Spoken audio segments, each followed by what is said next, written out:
Halo teman-teman semuanya, bertemu lagi bersama dengan saya Lela Lestari di mata kuliah pengantar manajemen dan ini adalah pertemuan terakhir di semester ini ya, pertemuan ke-15 dan kita akan membahas ya fungsi terakhir dari manajemen. Kemarin kita udah bahas ya fungsi perencanaan, pengorganisasian, kemudian kepemimpinan atau pelaksanaan dan juga sekarang kita sudah masuk ke fungsi yang terakhir yaitu controlling atau pengendalian.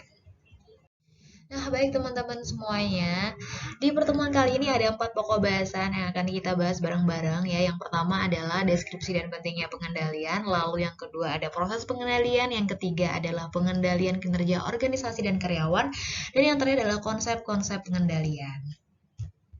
Langsung aja kita masuk ke pokok bahasan yang pertama yaitu tentang deskripsi dan pentingnya pengendalian. Jadi sebenarnya pengendalian itu apa sih? Jadi pengendalian itu dideskripsikan sebagai proses memonitor, membandingkan, dan memperbaiki kinerja sebuah aktivitas pekerjaan. Jadi pengendalian itu bukanlah akhir dari proses manajemen, bukan. Tapi adalah proses awal untuk melaksanakan yang namanya perencanaan. Jadi muter aja prosesnya. Jadi nggak ada yang berakhir. Tapi itu akan menjadi sebuah proses awal lagi untuk perencanaan. Lalu ada 3 nilai fungsi pengendalian yang dapat dilihat ya dari 3 bidang spesifik. Yang pertama adalah dari sisi perencanaan, seperti yang saya sudah bilang tadi bahwa pengendalian ini bukanlah proses terakhir, melainkan adalah proses untuk mengawali sebuah perencanaan lagi. Kemudian dalam pengendalian juga dalam fungsi pemberdayaan karyawan juga sangat penting ya dalam mengendalikan pemberdayaan karyawan, lalu juga berhubungan dengan yang namanya perlindungan di tempat kerja. Kemudian mengapa sih pengendalian itu penting? Di sini kita akan bahas beberapa alasan mengapa proses pengendalian itu penting ya. Nah, pengendalian itu penting karena yang pertama adalah agar dapat mengetahui tercapai atau tidaknya tujuan organisasi dan kesesuaian antara realita dengan perencanaan. Jadi dalam proses pengendalian itu jadi bisa diketahui apakah pelaksanaan kegiatan organisasi itu udah sesuai apa belum sama perencanaan yang disusun pada awal. Kayak gitu. Nah, kemudian dilakukan perbandingan juga antara realita dengan perencanaannya. Ya, kemudian dalam proses pengendalian tersebut akhirnya kan bisa ditemukan tuh kira-kira yang kurang apa, yang belum sesuai apa, kemudian dicari alternatif-alternatif untuk menyelesaikan permasalahan yang terjadi. Nah, akhirnya jadi bisa dikembangkan untuk menyusun perencanaan yang baru agar lebih baik lagi. Kemudian alasan pentingnya adalah yang kedua adalah untuk mengetahui kinerja karyawan dan meminimalisir kesalahan potensial dalam pemberdayaan karyawan. Jadi dalam proses pengendalian itu juga ya kan para sumber daya manusia yang tergabung dalam sebuah organisasi itu juga dilakukan proses pengendalian ya agar bisa dikendalikan tuh yang namanya kinerja mereka apakah sudah sesuai apa belum dengan SOP perusahaan dengan target kinerja. Kemudian hal tersebut akhirnya bisa membuat kesalahan-kesalahan fatal ya dalam hal pemberdayaan karyawan itu bisa dihindari. Kemudian alasan penting yang ketiga dari pengendalian adalah untuk melindungi organisasi beserta asetnya dari kemungkinan buruk yang dapat terjadi. Ya, seperti bencana alam, permasalahan keuangan, serangan teroris dan lain sebagainya. Nah, apa hubungannya dengan itu semua? Apa itu termasuk dalam proses pengendalian? Tentu saja.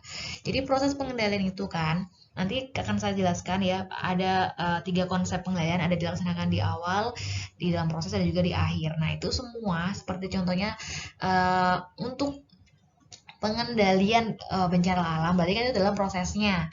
Jadi sudah dilakukan antisipasi ya dalam prosesnya untuk menghindari atau menanggulangi jika mengalami bencana ada terjadi bencana alam lalu dari permasalahan keuangan kemudian serangan teroris. Nah semuanya itu sudah dilakukan yang namanya antisipasi dikendalikan sedemikian rupa agar organisasi bisa aman aset-asetnya tuh seenggaknya kalau terjadi masalah nggak buruk-buruk amat nggak parah-parah amat gitu yang terjadi. Nah, itu adalah alasan pentingnya proses pengendalian dalam organisasi atau perusahaan. Kita lanjutkan pada pokok bahasan yang kedua. Jadi pokok bahasan yang kedua ini membahas mengenai proses pengendalian. Jadi pada pengendalian itu terbagi menjadi 3 langkah. Yang pertama adalah mengukur kinerja aktual. Mengukur kinerja aktual artinya adalah membandingkan kinerja yang sebenarnya dengan perencanaan atau standar-standar yang ditentukan sebelumnya. Lalu membandingkan kinerja aktual dengan standar yang berlaku. Kemudian yang terakhir adalah mengambil tindakan manajerial. Itu adalah 3 langkah proses pengendalian. Nah, ini adalah konsep ya. Ini adalah mekanisme bagaimana proses pengendalian atau langkah-langkah dalam pengendalian. Di sini ada step pertama yaitu measuring actual performance. Jadi harus diukur dulu bagaimana kinerja yang sebenarnya. Jika sudah diketahui ya, sudah dilakukan measuring actual performance, lalu selanjutnya masuk kepada step yang kedua ya, yaitu comparing actual performance against standard. Jadi, dalam setiap kegiatan itu tentunya memiliki standar masing-masing, memiliki SOP masing-masing, memiliki target masing-masing. Nah, dari tadi pengukuran yang telah dilakukan dalam proses dalam kinerja aktual atau yang terjadi sebenarnya, lalu dibandingkan dengan SOP, standar kerja, target kerja, itu semua dibandingkan. Nah, ketika sudah dilakukan yang kedua proses ini ya, step 1 dan step 2, akhirnya kan ditemukan perbandingan antara kedua hal tersebut, antara actual performance juga dengan standar yang ditentukan. Nah, ketika sudah ditemukan itu semua, langsung yang ketiga adalah masuk ke langkah taking managerial action, yaitu mengambil langkah manajerial atau tindakan manajerial. Jadi kalau misalnya ternyata apa yang dilaksanakan tidak sesuai dengan SOP, kemudian tidak sesuai dengan perencanaan, kemudian target-targetnya ternyata tidak tercapai. Lalu managerial action ini bisa berupa yang pertama harus dicari dulu penyebabnya tuh kira-kira apa. Kira-kira apa yang bisa membuat misalnya dari kalau target itu nggak tercapai, kemudian dicari alternatif bagaimana cara menanggulanginya, kemudian dicari tahu kira-kira kalau misalnya dalam bidang atau dalam faktor SDM-nya yang bermasalah sehingga tidak bisa mencapai target ya kan. Lalu apa yang perlu dilakukan? Nah, itu masuk ke dalam tindakan manajerial sampai menemukan langkah yang tepat untuk menanggulangi atau menghadapi antara perbandingan actual performance dengan standar yang telah ditentukan. Nah, karena itu semua kan, jadi untuk 3 langkah ini juga tentunya harus disesuaikan dengan goals and objective, tujuan dan sasaran dari level organisasi, level divisi, level departemen, dan juga level individu. Jadi harus ada keselarasan ya dalam pencapaian tujuan dan sasaran agar ketika dalam proses pengendalian itu bisa mulus gitu, bisa terjalin atau berjalan dengan lancar karena mereka ya setiap individu, departemen, divisi maupun organisasi memiliki tujuan dan sasaran yang sama. Baik, teman-teman, kita masuk ke pokok bahasan yang ketiga ya. Di sini ada pengendalian kinerja dan organisasi dan juga karyawan. Jadi, pengendalian organisasi ini dapat dilakukan dengan melakukan pengukuran kinerja organisasi yang dapat dilihat dari beberapa aspek. Yang pertama adalah aspek produktivitas, yaitu jumlah barang atau jasa yang diproduksi dibagi dengan input yang diperlukan untuk menghasilkan output itu. Jadi, produktivitas itu bisa dilihat ya, bagaimana hasil dan juga dibandingkan dengan input, dan juga ketika menghasilkan output tersebut itu mendapatkan keuntungan ataupun kerugian atau bagaimana, itu diukur produktivitasnya. Lalu aspek yang kedua adalah efektivitas organisasi, yaitu adalah ukuran seberapa tepat tujuan organisasi dan seberapa baik tujuan tersebut tercapai. Jadi kita dilihat tuh ya, si organisasi atau perusahaan itu bagaimana dalam pencapaian tujuannya, apakah sesuai dengan perencanaannya, apakah sudah puas mereka dengan pencapaian tersebut. Nah, diukur kira-kira sudah sesuai apa belum. Berarti kalau misalnya sudah sesuai berarti termasuk kepada efektif gitu. Lalu aspek yang ketiga adalah peringkat industri dan perusahaan. Nah, ini adalah cara yang paling populer atau cara yang paling mudah lah dilakukan oleh industri ataupun perusahaan ya. Mereka mengukur kinerja mereka itu dengan cara melihat pemeringkatan dari industri maupun perusahaan. Nah, kalau kita kan sekarang banyak yang menemui peringkat-peringkat yang dilakukan oleh lembaga peringkat level internasional maupun nasional yang mereka itu bekerja ya, atau mereka tuh berfungsi untuk membuat peringkat ya industri atau perusahaan tuh mulai dari yang terbaik dari segala macam aspek sih sebenarnya, bisa mulai dari aspek peningkatan saham, bisa dilihat dari nilainya, value-nya, kayak itu. Jadi berbagai macam aspek sih yang nilai. Nah, itu adalah cara yang paling gampang bagi sebuah organisasi untuk bisa tahu bagaimana sih kinerja mereka, apakah sudah baik, apakah lebih buruk daripada pesaingnya. Nah, seperti itu adalah cara yang paling mudah ya untuk bisa mengetahui bagaimana kinerja organisasi sebenarnya. Oke, selanjutnya ini adalah kalau tadi kita bahas mengenai penilaian kinerja organisasi, ini ada juga yang namanya penilaian kinerja karyawan. Nah, kalau tadi ada beberapa hal atau aspek yang diperhatikan dalam penilaian kinerja organisasi, di sini ada 3 aspek juga yang diperhatikan dalam penilaian karyawan. Yang pertama adalah mengukur kinerja aktual. Nah, seperti tadi dalam proses pengendalian ya harus dibandingkan dulu nih kinerja yang benar-benar terjadi dengan standar atau harapan yang telah ditentukan, dan juga mengambil tindakan yang tepat tentunya. Lalu yang kedua adalah memberikan umpan balik kinerja yang efektif dan apa saja yang perlu disiapkan ketika pelaksanaan kinerja. Itu kan juga memerlukan yang namanya umpan balik atau pendapat atau mungkin penilaian. Nah, makanya dari karena itu adanya penilaian, yaitu penilaian kinerja.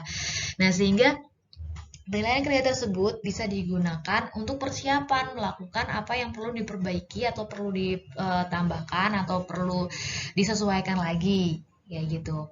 Lalu yang ketiga adalah aspek yang perlu diperhatikan ya dalam penilaian kinerja organisasi adalah dapat menggunakan disciplinary action atau tindakan disipliner, yaitu tindakan yang diambil untuk manajer guna menegakkan standar dan peraturan kerja organisasi. Jadi sudah sewajarnya ya seorang manajer itu menegakkan standar-standar tertentu, menegakkan apa sih tindakan yang berhubungan dengan disipliner gitu, kayak memberikan sanksi yang tegas gitu, memberikan beberapa peraturan yang memang harus diterapkan agar para karyawan itu merasa mereka memiliki tanggung jawab, mereka memiliki batasan-batasan gitu dalam melaksanakan tugasnya.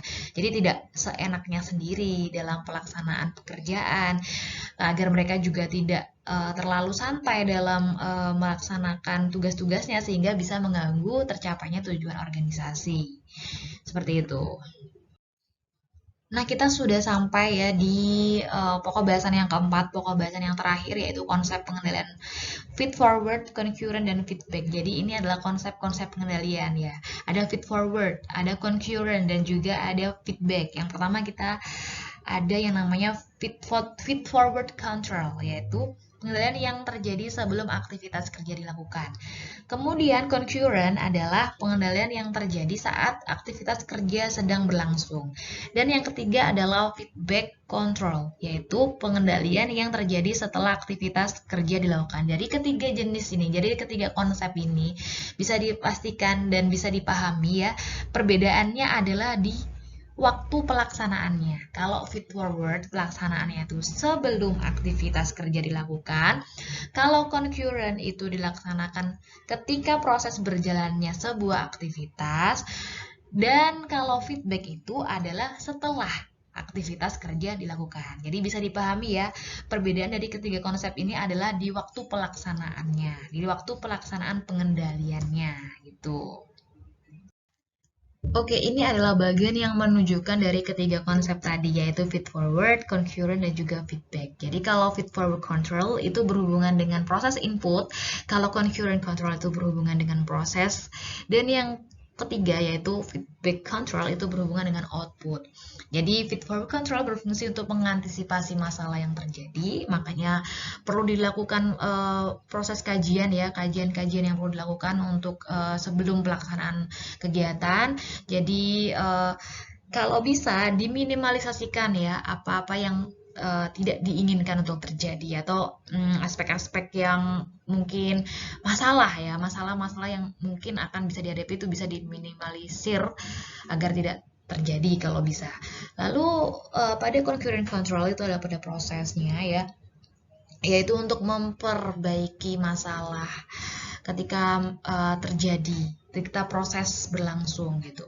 Nah, contohnya seperti apa proses pengendalian concurrent control itu? Kalau misalnya kita contohkan dalam bidang atau departemen produksi adalah dengan cara si manajer itu berjalan atau mengawasi secara langsung ya, si manajernya itu berjalan melihat, mengawasi bagaimana para karyawan produksi itu melakukan proses atau kegiatan kewajibannya ya di tugasnya masing-masing itu dalam proses produksi. Jadi langsung pada prosesnya itu melakukan pengendalian. Contohnya seperti tadi itu. Lalu adalah yang terakhir adalah feedback control, yaitu adalah untuk memperbaiki setelah kegiatan tersebut terjadi gitu. Jadi kalau feedback control itu adalah pengendalian di mana kegiatan sudah terjadi. Jadi dilihat nih kira-kira masalah apa yang timbul, misalnya dalam produknya ternyata ada yang banyak yang cacat. Nah, bagaimana proses ya dari itu pengendalian yang akan dilakukan ketika semua proses sudah terjadi, kegiatannya sudah selesai, dicari pangkal masalahnya, lalu dievaluasi dan dicari alternatif penyelesaiannya. Nah, itu adalah 3 ya konsep dari pengendalian. Oke, kita bahas sedikit lebih jauh lagi ya mengenai 3 konsep pengendalian tadi. Yang pertama adalah feed forward control ya. Jadi kunci untuk pengendalian feed forward ini adalah mengambil tindakan manajerial sebelum masalah terjadi. Jadi sebelum kegiatan berlangsung dan sudah diestimasikan kira-kira masalah apa saja yang mungkin akan terjadi gitu. Jadi diambil tindakan-tindakan manajerial ya sebelum masalah terjadi. Nah, dengan hal tersebut, akhirnya kan masalah dapat dicegah daripada harus memperbaikinya setelah kerusakan. Nah, misalnya adalah ketika dalam proses produksi ya menghindari ya produk berkualitas rendah yang akan mengakibatkan pelanggan hilang dan akhirnya pendapatan juga akan hilang gitu. Namun, penilaian ini memerlukan informasi yang tepat waktu dan akurat untuk mendapatkannya. Ya, informasinya itu perlu ya didapatkan secara akurat dan juga tentu tidak mudah karena harus mengira-ngira gitu, harus banyak melakukan performance gitu, perkiraan ya kira-kira masalah apa yang terjadi, padahal masalah itu sangat kompleks dan bahkan masalah yang tidak pernah kita bayangkan tuh bisa saja terjadi dalam proses kegiatan organisasi gitu.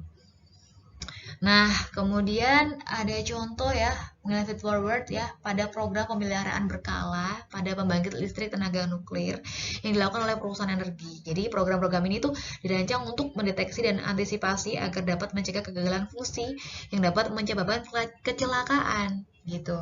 Jadi semuanya tuh sudah dikaji, sudah diperkirakan, sudah banyak riset ya mungkin yang dilakukan agar bisa mengetahui kira-kira apa saja sih yang masalah yang memungkinkan dapat terjadi sehingga dapat dicegah dulu nih sebelum terjadi masalahnya. Selanjutnya konsep yang kedua adalah concurrent control ya. Jadi adalah pengendalian yang dilaksanakan langsung ketika kegiatan itu terjadi. Ya, bentuk pengendalian ini adalah yang paling terkenal yaitu berupa pengawasan langsung kan. Istilahnya adalah manajemen by walking around ya, yaitu ketika seorang manajer berada di area kerja, kemudian dia berinteraksi secara langsung pada karyawan. Tadi saya contohkan kan itu ya, ketika di departemen produksi manajer itu berjalan-jalan ya kan, melihat-lihat, mengawasi bagaimana proses produksi itu berlangsung. Kemudian dari proses itu kan dia jadi mengetahui bagaimana kinerja karyawan misalnya, kemudian mungkin mendapati standar-standar yang masih kurang baku. Nah, seperti itu dilakukan dengan concurrent control atau pengendalian atau pengawasan langsung, dan sering banget di perusahaan-perusahaan disebut dengan manajemen by walking around ya.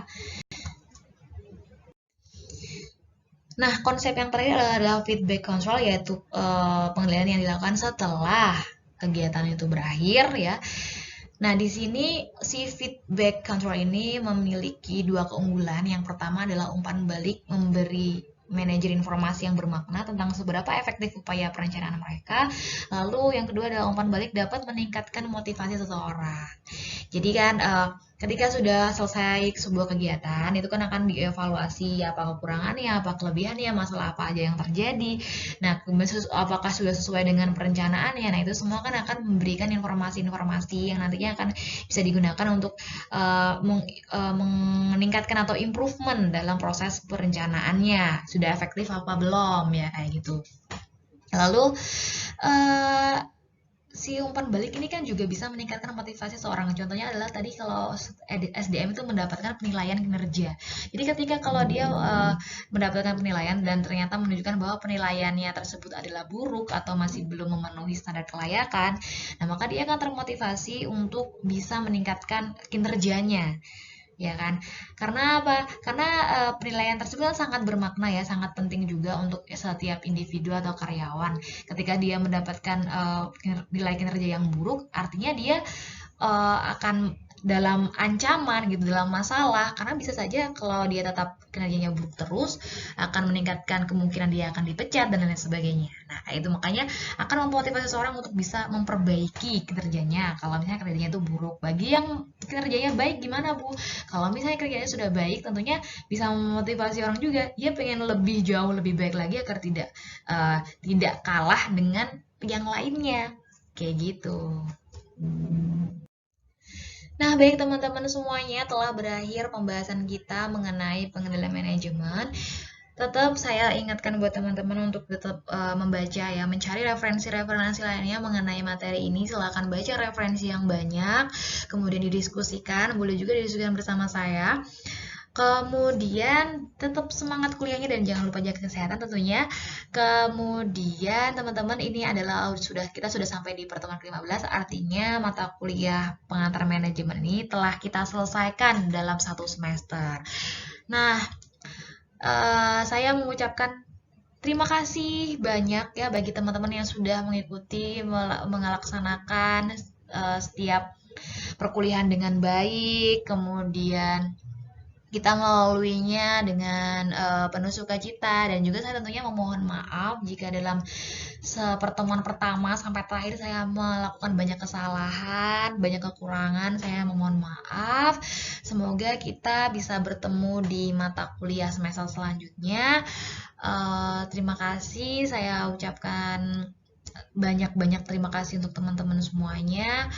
Saya juga sangat bangga kepada teman-teman semuanya karena meskipun dalam satu semester ini bahkan teman-teman adalah mahasiswa baru gitu, teman-teman telah tetap bersemangat, aktif dalam perkuliahan, banyak diskusi yang kita lakukan, banyak pendapat-pendapat yang sangat luar biasa, dan saya sangat mengapresiasi sekali atas keaktifan teman-teman dalam mengikuti perkuliahan pengantar manajemen ini. Baik teman-teman, sekali lagi saya ucapkan terima kasih. Sampai jumpa di semester selanjutnya. Bye-bye.